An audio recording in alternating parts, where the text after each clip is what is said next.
humpback whale, a true heavyweight of the sea. A colossal creature at up to 19 meters long and weighing up to 36 tons. But although its sheer size commands respect, its placid, peaceful nature and downright elegance are remarkable. Only a lucky few have ever come face to face with this gentle giant.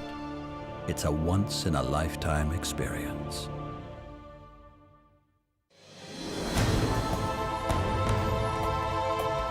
Adventure Ocean Quest. An encounter with the world under the waves.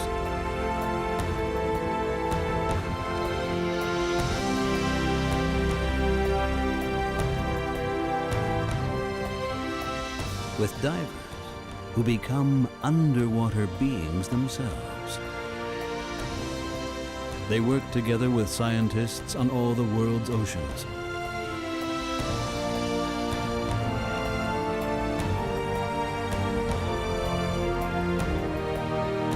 Deep under the surface of the water, without a sound and without a breath.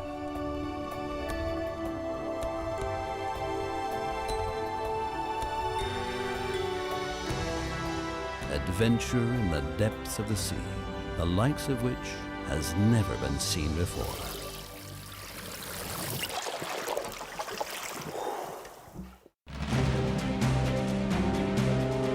The island of Rurutu in the South Pacific. An exceptional team of divers with a set of specialist skills is about to embark on a journey in the tracks of humpback whales. Their aim? To study the whales in an unusually intimate way. I think freediving is a very good way to explore the underwater world, and it's probably the less invasive way of exploring the underwater world. In spite of their massive size, whales are extremely shy animals and difficult to approach. Most people are only ever tolerated for a few seconds. There's still a lot to learn because we still have an estimation about 15,000 animals, maybe humpbacks in South Hemisphere, but among them only a few proportion has been identified with pictures. To explore their secret lives beneath the waves, it is essential to meet the whales in their element and on their terms.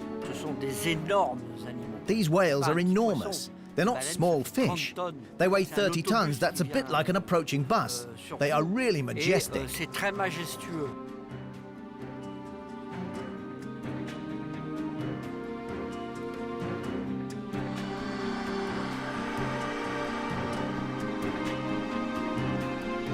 Rurutu is a tiny island in the middle of the South Pacific. Discovered by James Cook in 1769, it now forms part of French Polynesia. Few visitors ever set foot on this isolated island, so its greatest asset is its unspoilt wilderness. Only 7 kilometers long and 3 kilometers wide, it lies far off the main shipping routes. But it does lie right in the path of another very special route, the migration of the humpback whales. They were once hunted by the native peoples, but today, French Polynesia has been turned into a unique conservation area for marine mammals. Diving with conventional equipment is strictly prohibited here. It makes it an unusually safe and peaceful haven for the humpback whales. And this is where they come during the harsh winter months in their Antarctic feeding grounds. It is an epic annual trip of 7,000 kilometers. Although humpback whales tend to be loners, it is possible to find whole groups of them here.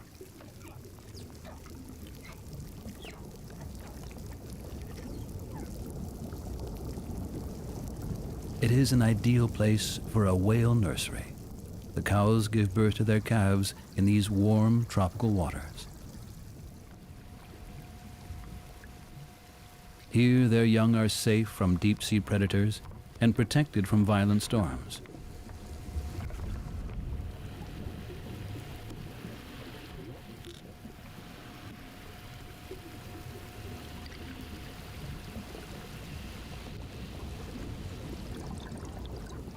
It is mid-September. The intense tropical colors typical of these South Pacific islands have vanished, and Rurutu is immersed in the threatening gray of a tropical storm. The weather is unusually unpredictable and threatening. It's been raining for days. The idea of spotting whales just off the shoreline remains a distant dream. These are bad conditions for the freedivers Frédéric Bouilly and William Winram. Their expedition to find and catalog the whales could be in jeopardy. They're on their way to assist Cécile Gaspard, the founder of the Polynesian conservation organization Te Mana o Te Moana, or Spirit of the Ocean. Hello. Welcome to Polynesia. How are you? Beautiful weather. How was the trip? Good. Yeah, it's good weather. Tomorrow is better. En plus, depuis ce matin, je suis un peu malade, donc. The weather forecasts are very vague. The team can only hope for the best. Oui. So we go tomorrow morning. Yes. The whales have been seen around, so we have a lot of luck. Good. And Great. so, let's go. Okay. Okay, go. Okay. Finding the whales in the waters around Rurutu is usually not a problem, but they need better weather to conduct Cécile's study effectively. A lot of studies have been done on whales and other marine creatures for the past decade, and it's very interesting to get information. We know, for example, the whaling has damaged a lot of this population, and we also know now with our study that the population is in a better shape. It starts to reproduce, and we hope this is going on the good side, but we're not sure because there are so many changes in the world that maybe our hope right now is going to be completely different in a few years. The new kind of research we have been developing with Fred, going in the water with the whale and be very comfortable as a whale in the water, is going to help us having new type of information and also share it with other people. And this is one of the key where if we could study wildlife without too much interference, we may get more information, more accurate information without too much disturbance. And so we hope that this is a new step in research, and that could be maybe an example worldwide about how humans can use its ability to adapt to nature to better study it. Finding a whale requires discipline and patience. Since whales tend to keep their bodies mostly submerged, it means having to spot a whale's back as it's about to dive. Even better is to search for the blow, the cloud of fine spray when the whale exhales on surfacing. Oh, whales just blow behind us. But even once a whale is spotted, getting into the water with them and obtaining useful images is far from easy. The first thing is to locate the whale, since it's always in motion. When it's moving, it's tough to film it. So you have to wait until it finds a resting place. If you're watching a mother with her calf, you can wait until she feeds the baby. Then the whale will remain calm and still, and you can carefully enter the water. Right now, that's not possible. This whale is swimming around the island. It's moving, and we can't film it.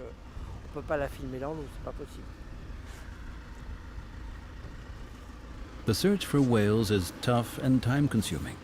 Even once a blow has been spotted, there's no guarantee that the whale will continue its travels in the same direction underwater. And actually getting into the water to attempt a closer encounter is only worth it when it's certain there's still a whale in the vicinity. The only option is to keep your eyes peeled and constantly evaluate the situation. But the team will also have to keep an eye on the tourist whale-watching boats. The danger when you are involved in ocean activities, it's always human. It's never the creature or the weather or anything, it's always human. And here the biggest problem is that we have like 4 boats around the whales, so you have to be very careful not to be run over by one of the boats. And moreover, when a day like that with not a lot of sun, all the colors are the same on the water, and our wetsuit are quite dark, and you have to be very careful. So that's why we have to spot each other with William in order not to be run over.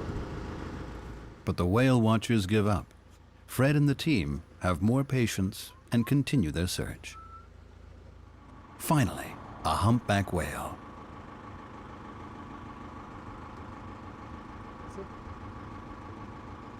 The camera team gets ready. They will watch Fred from a distance. Diving is usually strictly prohibited in the area. The loud noise associated with conventional diving equipment agitates the animals, and since they're supposed to be left in peace to mate and raise their new calves, these disturbances are not tolerated. But the freediving team has special permission to observe the whales underwater. Freedivers are different. They move silently through the water. Years of training allow them to spend several minutes at a time below the surface. They are perfect underwater observers. They can search for the whales without the help of noisy technology and wait patiently until an opportunity arises to get close to the animals.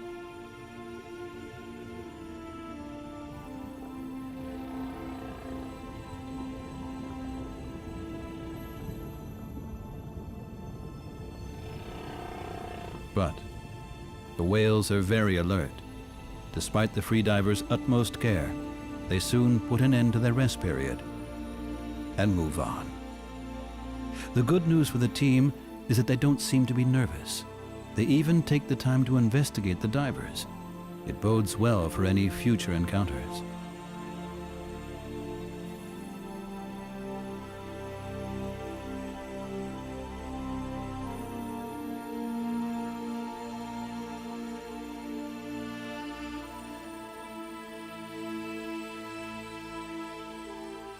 Fred can clearly observe and document the unique patterns on the whale's delicate underside.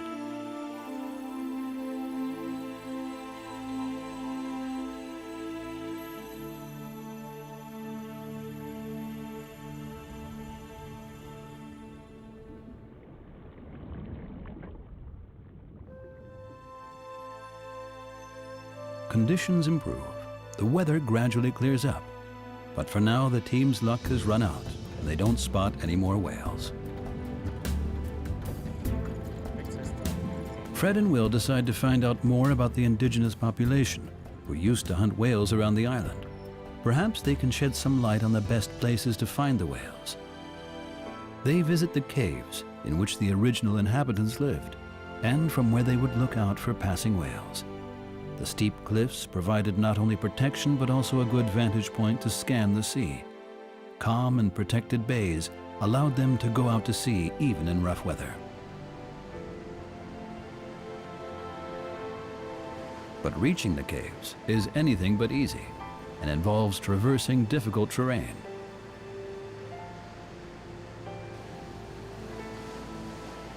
The caves themselves are also dangerous. Without a guide, it's easy to get lost in this underground network of chambers and tunnels. The native people had vantage points scattered across the island from where they could observe the whales.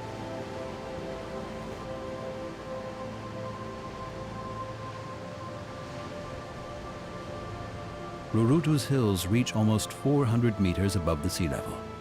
There are no sign-posted paths up here. Time for a rest beneath some spectacular stalactites.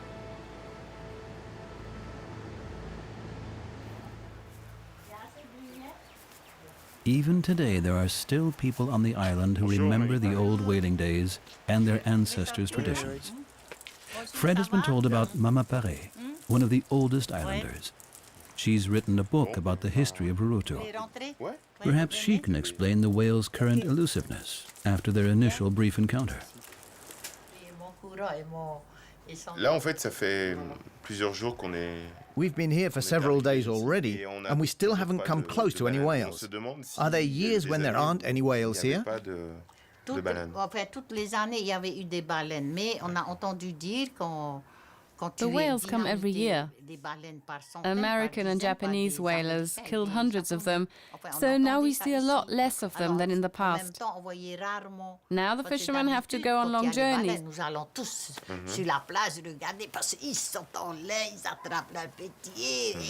But usually you still see a lot of whales here. They amuse themselves. You can watch them from the beach as they jump out of the water.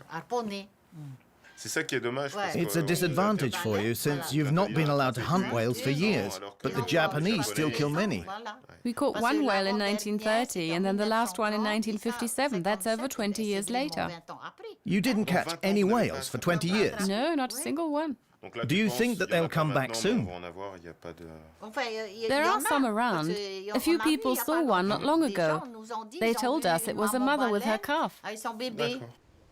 Fred has also been told about another sign of whale season on Rurutu, and he decides to follow it up. It's the flowering of the whale tree. A fisherman takes Fred to this special tree.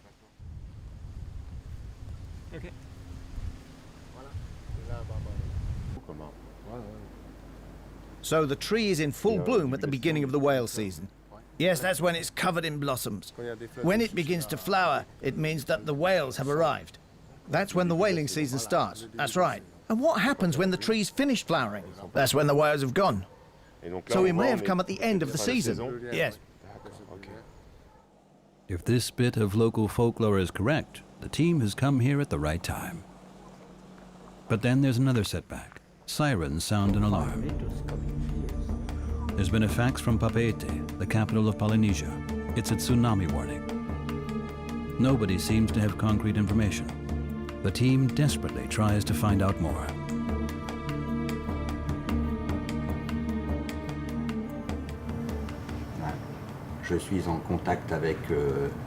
I'm in contact with France. It's possible this is the last chance to be in touch before the tsunami hits. They know that we're taking all necessary precautions to evacuate people.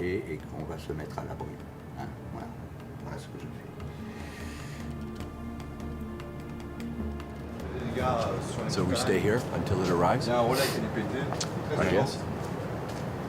See what it looks like?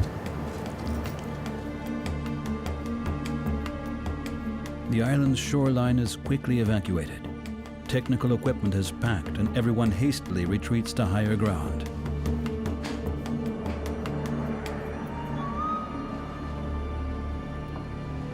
The wait begins. The tsunami hits Samoa and kills 120 people, but it doesn't reach Rurutu. The island has a lucky escape. For the expedition, the first few days on the island have been very disappointing. So when a call from Dr. Michael Poole, a humpback whale expert on Moorea, reaches the dive team, they're quick to take up the opportunity. Dr. Poole would be interested to meet them. Moorea is one of the Society Islands, 600 kilometers to the northeast of Rurutu.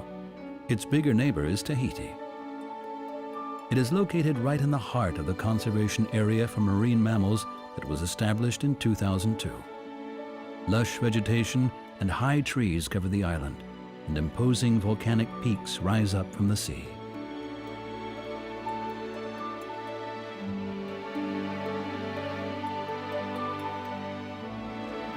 It is the essence of tropical tranquility.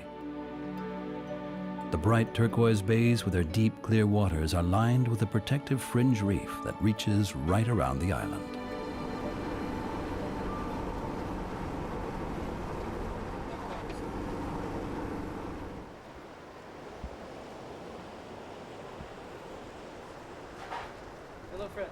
Dr. Poole has been based here for the last 15 years. He's the director of the Marine Mammal Research Program at the Island Research Center and Environmental Observatory. He's one of the driving forces behind the setup of the whale and dolphin sanctuary. Every time we find an answer or partial answer to one question, there are 5 other questions that pop up. And some basic things that we do not know. How do whales navigate? We don't know. How do they find their breeding ground? How do they find their feeding ground? 7,000 kilometers distance between Antarctica and here in Tahiti. And how do they undertake that migration and we find some of the same whales coming back different years to the same island. How do they do that? We don't know.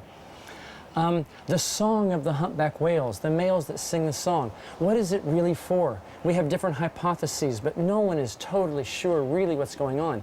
Why does the song change during a season and over years? Why does the song evolve over time? We don't know this at all. And so we're searching every day we're out, Every week we're out, every month and over years, to try to find answers to these questions. Myself, my colleagues, our students, all trying to find answers to these questions. We've never lost that fascination because there's so much that we don't understand. And another reason why you and your ability to dive deeply and stay long is valuable to our research is that you can photograph the underside of the individual or the side of the individual. And with your photographs, we can sex the individual. Freediving has a long tradition in Tahiti. Both fishermen and pearl divers have used the technique for hundreds of years. Local knowledge is always invaluable, and the Tahitian freediver Matana Taimana accompanies Fred on his next dive. On the way, she has a chance to show Fred a very special local attraction: stingrays that show no fear of humans. Christian Petron gets his equipment ready. The stingrays are already waiting right under the boat. Due to the venomous barbs on their tails, they have a reputation as lethal marine creatures, but here, they're at ease and don't pose a significant threat.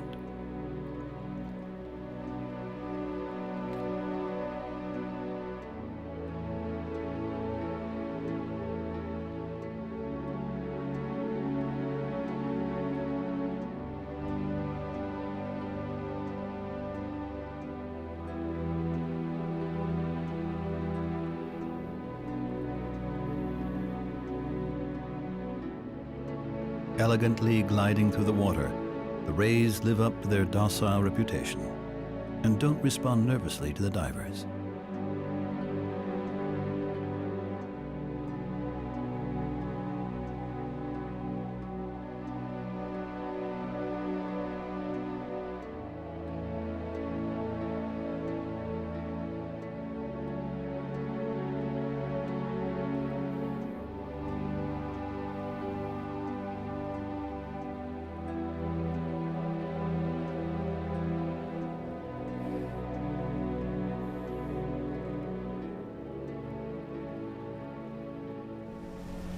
But to find humpback whales, the divers have to leave these shallow waters. The tireless search for the whales begins again. Dr. Poole doesn't usually work with divers. He tends to watch and identify the animals from the surface using a catalog of photographs.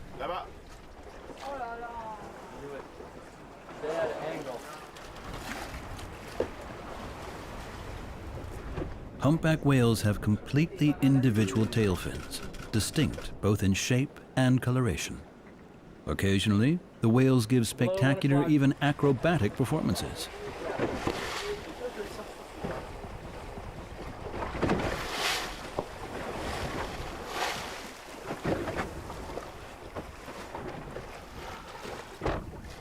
They emerge from the water and thrash the surface with their tail fins. These may be attempts to rid themselves of irritating parasites.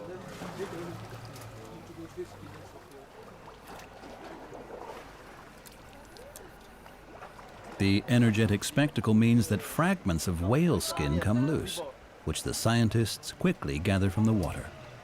It allows them to analyze the animal's DNA. Over time, they can piece together a more and more detailed description of each individual.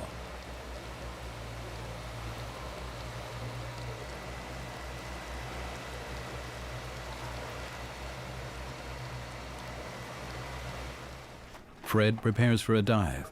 Should a whale approach, he has to be ready.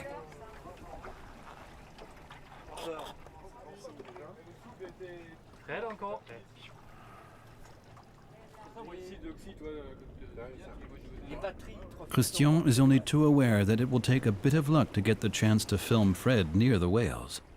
It can mean hours of waiting, ready to get in the water in minutes.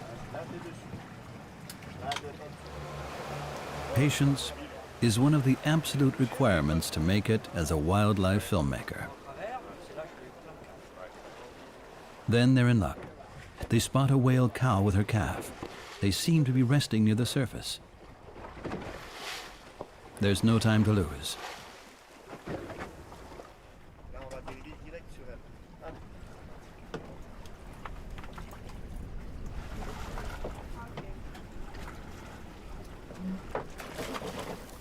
Fred always makes the first explorative dive on his own. By the time the other divers manage to reach the required depths, the whale may have already moved on.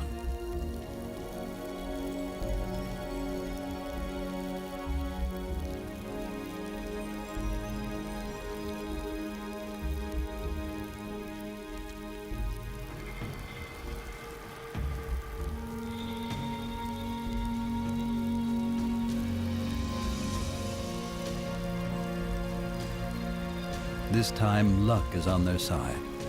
The whale calf is not at all shy, even playful, while its mother is having a rest further down. It's a one-off chance for a close encounter. The divers have to be very careful.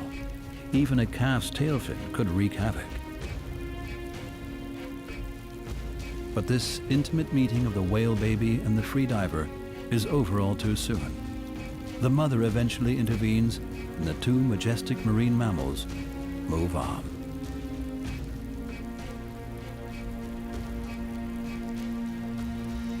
But then Fred spots another opportunity. A school of pilot whales passes nearby. For a few minutes, Fred can swim alongside them.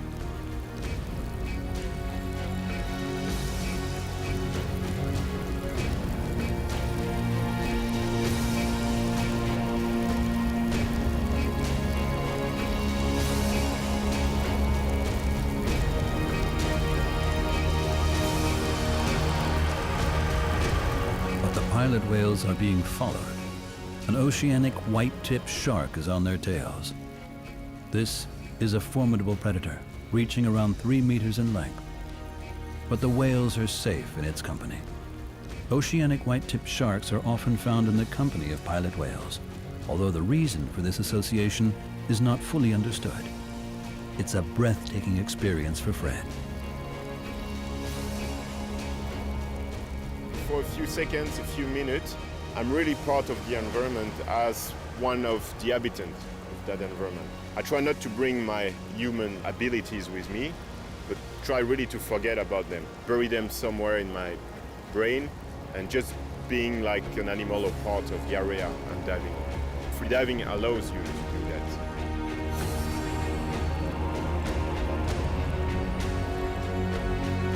And as Fred becomes one with his environment, the animals he encounters seem to perceive him as one of them. He can witness their behavior in an entirely different way.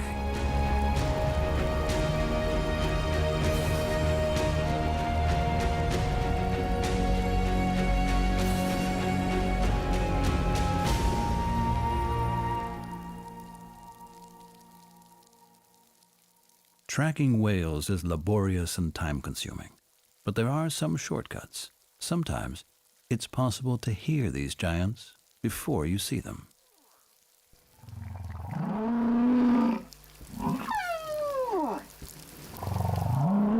And Fred's luck hasn't run out yet.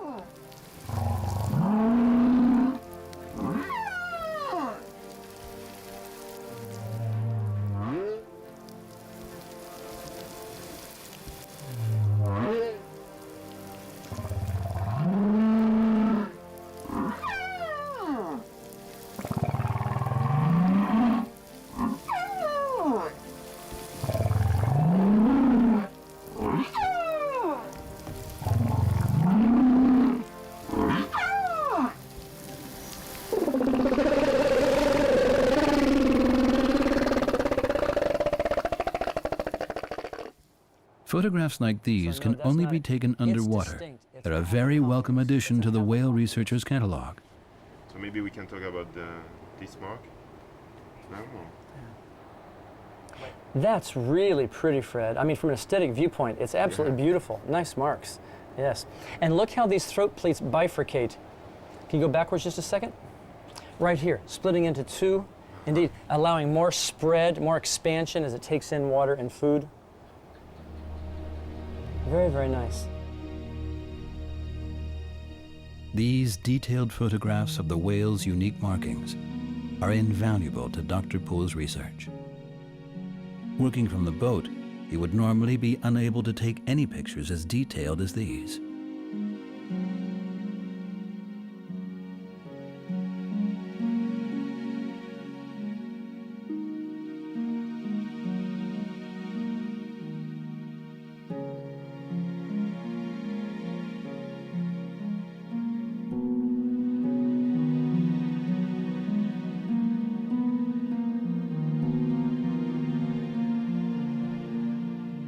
We can actually identify whales, not only by their tails, not only by their dorsal fins, we can identify them by their pleats. They are different for every individual. Great photograph, Fred. Yeah, truly, really nice. But Fred soon has to return to Rurutu to continue his original mission. It isn't looking positive. Will has told him that the team still haven't managed to sight any whales.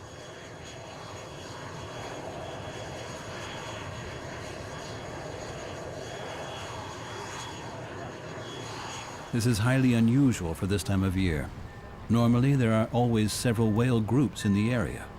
Could there be a connection with the disturbance of the storms or the tsunami?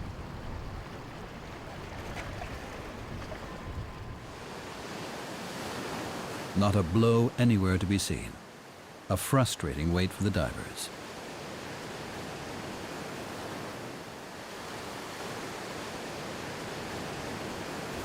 Nothing yet. In the past, they had sometimes a period of 1 week to 10 days with no animals because they go to other islands. Okay.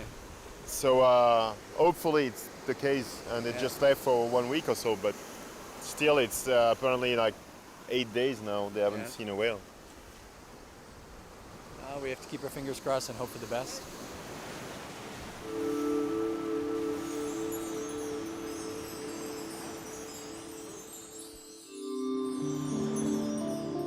Fred tries to stay optimistic. He knows only too well the value of his abilities to a mission like Cecile's. The best example of the difference between scuba diving and free diving is that, for example, in many places it's forbidden to scuba dive with the animals, like whales, dolphins, sharks, or even reefs. And the scientists understood that it's disturbing a lot. Most of the time, free diving is allowed. For example, here in Rurutu, you cannot scuba dive with the whales, but you can free dive. With free diving, you don't disturb them as much. But of course, with free diving, you can also disturb whales. It doesn't mean you just part of the water and they don't notice you. But the general disturbance is smaller with free diving. But you still have to be careful when you approach them, to approach them from front, not from behind, otherwise they feel you and they go away. And try always to be in their field of vision. It's not because you're a free diver that you can go everywhere and do whatever you want. You still have to keep an ethic to your work and the way you work with animals. It's not, I would say, a general visa, being a free diver. You still have to be careful. The team continues their efforts. Again, the boat is loaded with equipment and supplies. They're committed to their mission. But for Cecile, too, time is running out. She's expected back on Moorea.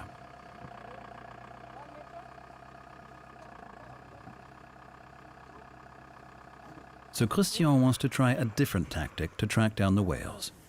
He has a special hydrophone, a microphone for underwater recordings. Encased in a watertight housing, this highly sensitive microphone registers sound waves underwater and records them. Christian's plan is to listen for signs of the whales just like on Moorea.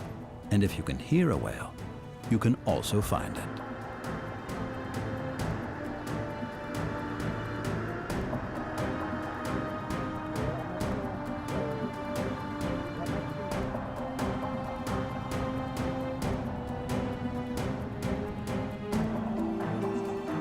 Today, conditions at least are very favorable. The visibility is good and the sea relatively calm. Fred and Will get into position in the water. Christian lets the hydrophone drift around 10 meters below the surface.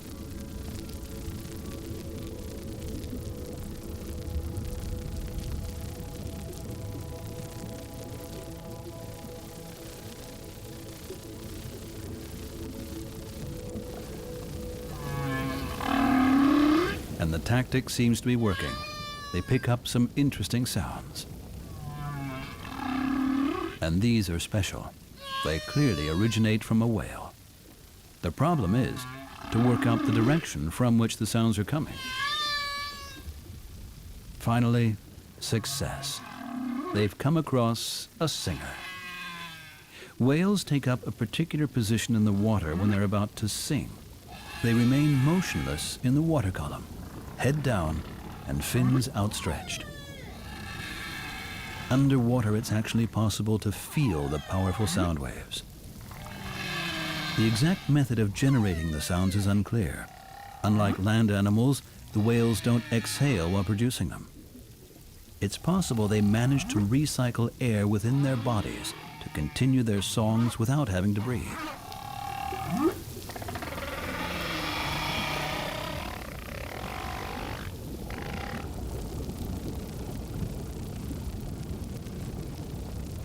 For the divers, this encounter with a singing humpback whale was a first real success in their mission near Rurutu.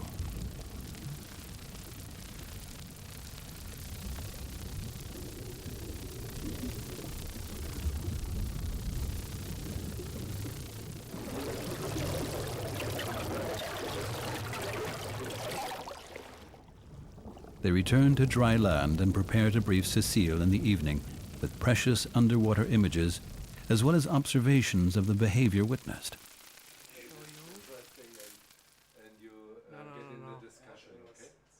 Male humpback whales sing during the mating season. It's possible they're trying to attract a mate with their serenades. But their songs could also serve to keep potential rivals at bay. Studies have shown that different whale populations have their own distinct songs.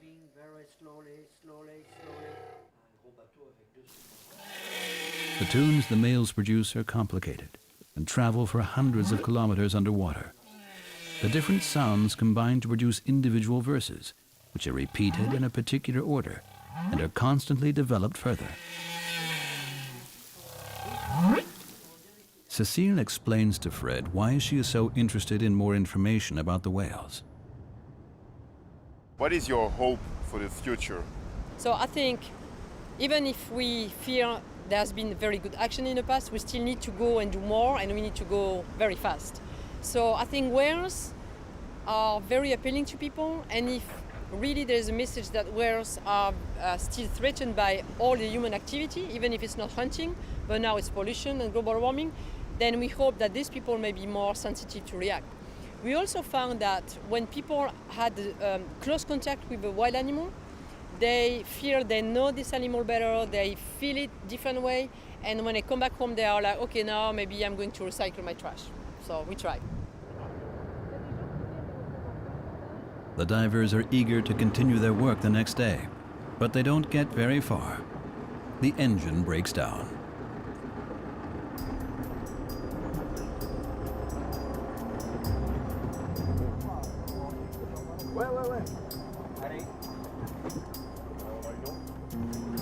Without engine power, the boat drifts helplessly and threatens to run aground on the reef.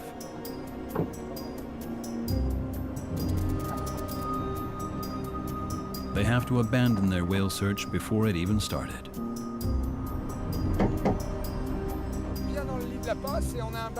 The priority now is to call a rescue boat.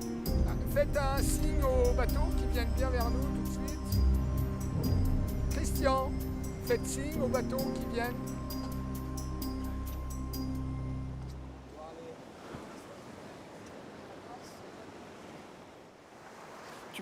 Can you use that, please?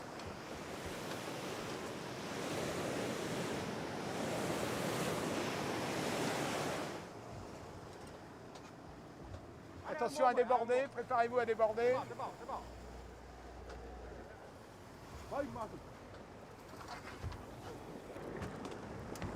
They've been lucky to escape with no further damage. But it's a further disappointment. For today, they're unable to start another excursion.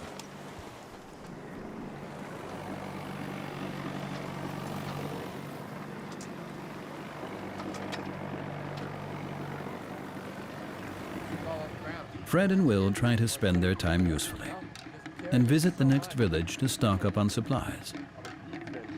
Around lunchtime, after school, the place comes alive with young people.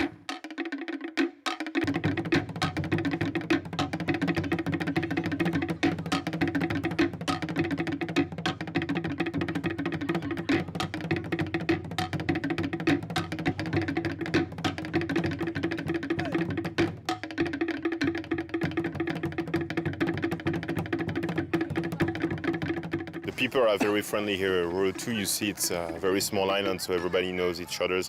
When you walk in the street, people say hi. Everybody's really friendly. You can go everywhere. They give you fruit from the garden. You can ask them to pick up fruit from the garden if you need. People are so friendly. Other than exuberant wilderness, Rurutu doesn't have much to offer its visitors. The villages are not packed with tourist attractions, but customs have to be kept alive in traditional crafts, which are one of the main forms of income for the islanders.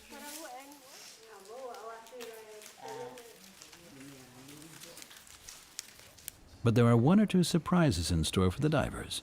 Rurutu also has French roots after all.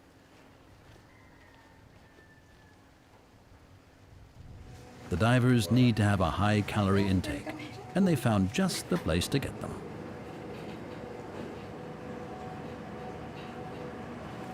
I did not expect to find this on this small, remote island. No. You know, it's French Polynesia. They have some traditions. Oh. Wow. While their boat is being repaired, they can only wait and watch while others demonstrate their diving prowess.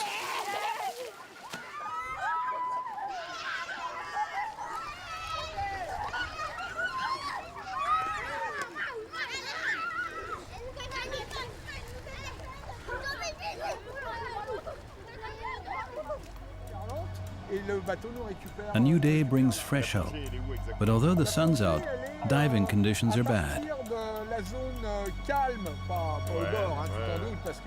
The divers want to reach the open sea through a pass in the island's fringe reef.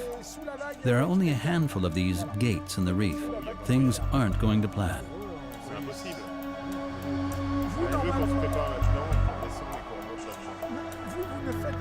With the condition today, there's no way the boat can pick you up on the other side. No. It's too rough. It's way too rough.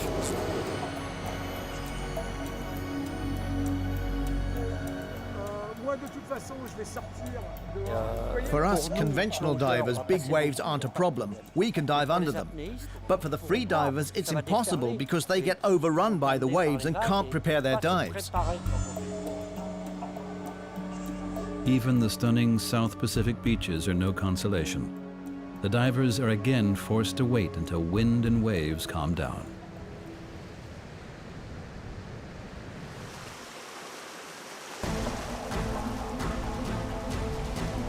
Eventually, they're able to try their luck once again.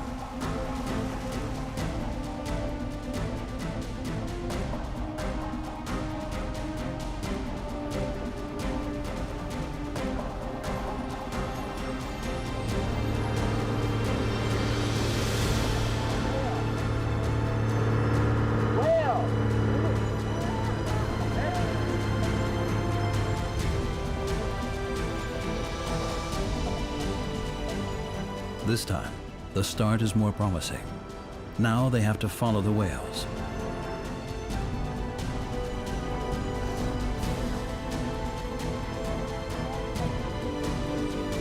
A last equipment check. They've managed to find a whale cow with her calf. They're an ideal target for the divers, since the pair will definitely have a rest period at some point.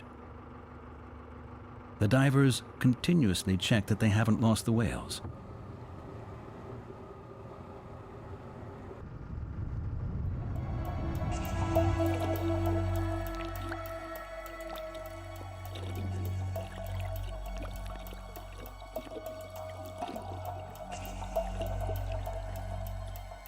They don't want to take any chances and miss their long-awaited chance of a close encounter with the whales of Rurutu.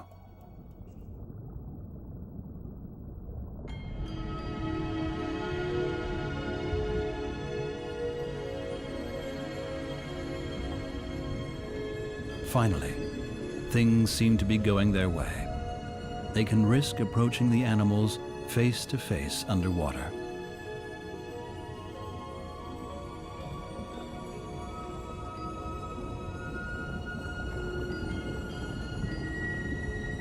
The whale mother remains motionless in the depths, resting, floating upright in the water column, her eyes lifted towards the surface.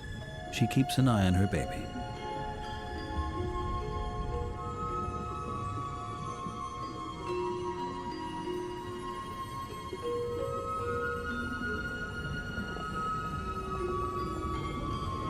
the calf, is very curious, playful and exuberant.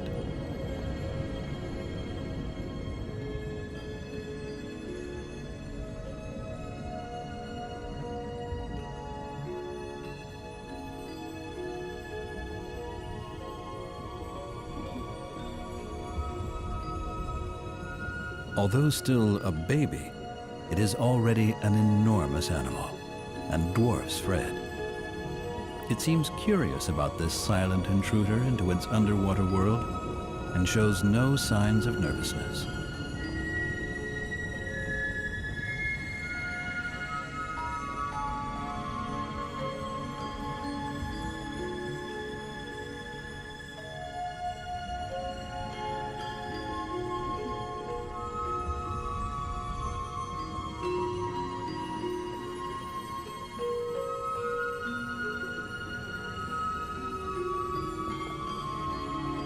On this occasion, Fred has enough time to watch the animal closely and catalog its distinctive marks in detail.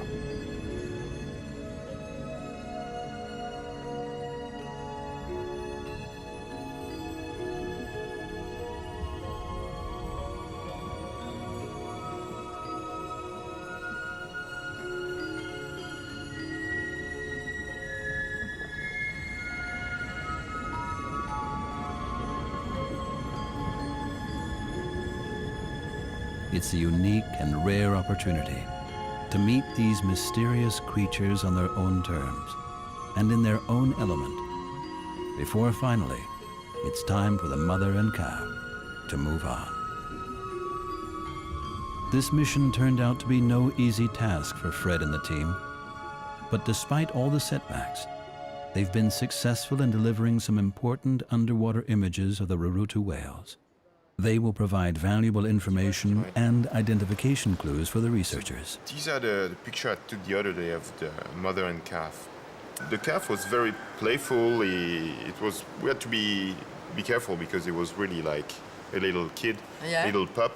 He didn't know where to put his fins, so we had to be careful. So you have very good access to the belly. Yes. You know, and so this is a very distinctive mark that will grow with the animal, of course. Did you get an estimation of the size? The size, I think it was around 6 meters long. Okay.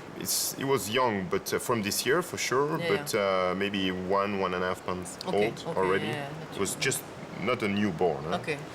So, you know, Fred, this is very important because this kind of marks on the skin that are so distinctive and so impressive, they are going to stay all alive. So this animal, if it's seen in 1 month, 2 months, 10 years, 20 years, maybe 40 years, you can tell this is the same animal that was spotted by you in Rurutu this year.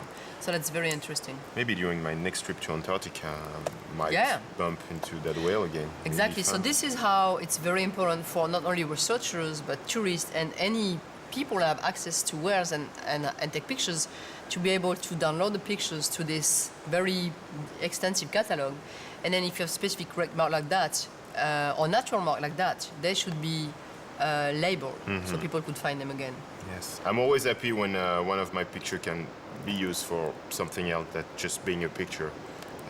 If it can help and improve the knowledge about these animals, it's great. It's great. I mean, it's a great picture, you know, but it will be also used by. But I was really fascinated by the pattern of that birthmark. It's just I've never seen that before.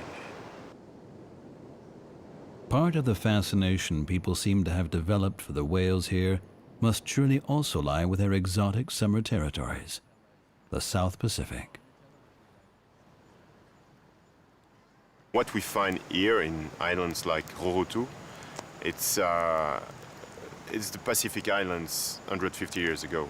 For me, the Humpback whales are the most fascinating whales, because every year they do thousands and thousands of kilometers to go from their feeding ground in Antarctica back here in the South Pacific Island to rest and mate and have the babies, and then go all the way back with the newborn babies in the feeding ground of Antarctica. And that's a mystery because they do this very, very dangerous journey twice a year. It's fascinating to watch them, how they move in the water. It's awe-inspiring to feel so small. When you're next to an enormous whale, you feel tiny. And sometimes when I'm freediving with a whale here in Rurutu. When they sleep, they lay at 25 meters. I look at the whale and I say, yeah, that's a wonderful life. It's a whale therapy. It's true. Yeah. It's true. I mean, all your problem disappears when you see a creature like that, because it's so big, it's there for like thousands and thousands of years. It's just perfect creature and peaceful. And after spending time with them, yeah, you change, for sure, you change. By themselves, they can change you from inside. They can really do that.